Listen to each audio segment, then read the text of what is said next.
جب کراچی میں آپریشن شروع ہوا تو لوگوں نے ایم کیو ایم کو نا مہاجروں کی وہ نمائندہ جو جماعت بنی ہوئی تھی اس کو انہوں نے کہا یہ مہاجروں کی جماعت نہیں ہے، یہ دہشت گرد ہیں ان میں. صحیح. ان کو انہوں نے آئسولیٹ کیا. ریاست نے جب ان کے خلاف کارروائی کی تو کسی نے اس کا ہاتھ پیر نہیں، ان کا سر پہ ہاتھ نہیں رکھا، اور جب رکھا تو پھر آپ کو وہی کچھ بھگتنا پڑا کراچی میں بھی جو آج بلوچوں کو بھگتنا پڑ رہا ہے کہ گھر گھر سے لڑکے اٹھے، گھر گھر خواتین کو بھی رولنا پڑا، روڈوں پہ جا کے مارے بھی کھانی پڑی، اس میں عام افراد بھی مارے گئے، اس میں جو ہے وہ ماورائے عدالت قتل بھی ہوتے رہے.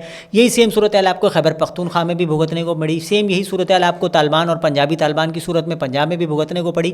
تو یہ تو ایک اوور آل میرے خیال میں ایک فینومنا ہے کہ جب آپ ان لوگوں کو آئسولیٹ نہیں کرتے، جیسے کہ میں نے کہا کہ خیبر پختونخوا میں یا وزیرستان میں منظور پشتین کا بہت زیادہ ذکر آتا ہے، ان کی بھی جو پالیسیز ہیں تھوڑا اس پہ اختلاف بھی ہو سکتا ہے، لیکن اس کے باوجود بھی انہوں نے طالبان کو اون نہیں کیا، سپورٹ نہیں کیا، انہوں نے اس کی کھل کے مخالفت کی.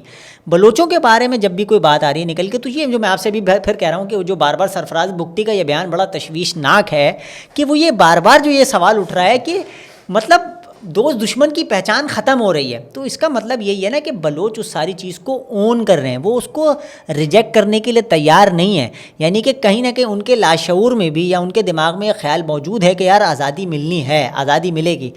آپ ماشاء اللہ جامعہ کراچی کے اندر طالب علم بھی ہیں، آپ نے آئی آر بھی پڑھی ہے، دیگر چیزیں بھی. آپ کو لگتا ہے کہ اس دور میں اس قسم کے خیالات اور نظریات کچھ دے سکتے ہیں یا نہیں دے سکتے، اگر اس کو ہم تھوڑا سا چیزوں کو کمپائل کرنے سمیٹنے کی کوشش کریں؟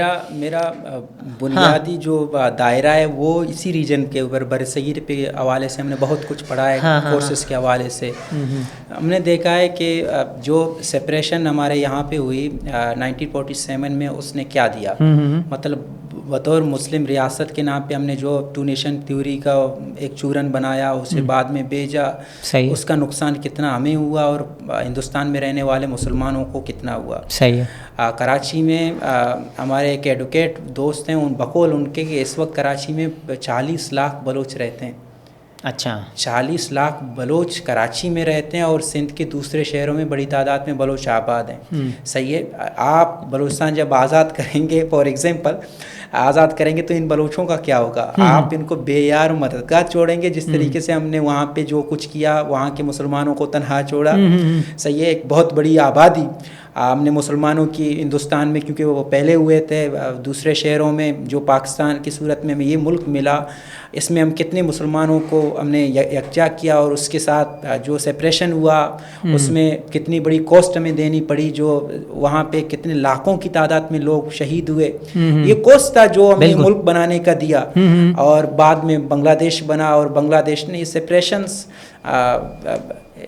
کہیں پر بھی ہم نے دیکھا، کہیں پر کچھ لوگ شاید اس سے مجھ سے اختلاف کرتے ہوں، لیکن ہم کیونکہ آپ نے جیسے کہ پہلے بھی بات کی، کمیونزم مارکسسٹ کے یہاں پہ سرحدوں کی سیمائیں نہیں ہوتی، وہاں پہ سارے جہاں میں مزدور درد مند، ان کے یہاں پہ ایک نعرہ ہے نا، محنت کش جگ والوں سے جب اپنا حصہ مانگیں گے، ایک کھیت نہیں ایک باغ نہیں ساری دنیا مانگیں گے.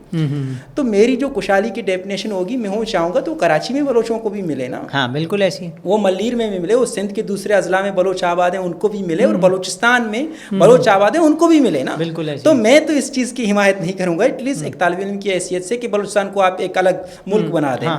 کیونکہ ہم تو اس نیت کے ساتھ یہاں پہ بیٹھ کر پوڈ کاسٹ میں گفتگو کر رہے ہیں کہ ایک ایسا حل تلاش کیا جائے جو نوجوانوں کو پرامن زندگی گزارنے کا حق دے. ہر بلوچ کو اس کی فطری موت مرنے کا حق ملنا چاہیے. ہر بلوچ کو سیاست میں پارٹیسپیٹ کرنے کا حق ملنا چاہیے. آپ مجھ سے یہ سوال کر سکتے ہیں کہ یہ کیا نہیں مل رہا ہے، تو میرا جواب ہوگا نہیں مل رہا. صحیح ہے.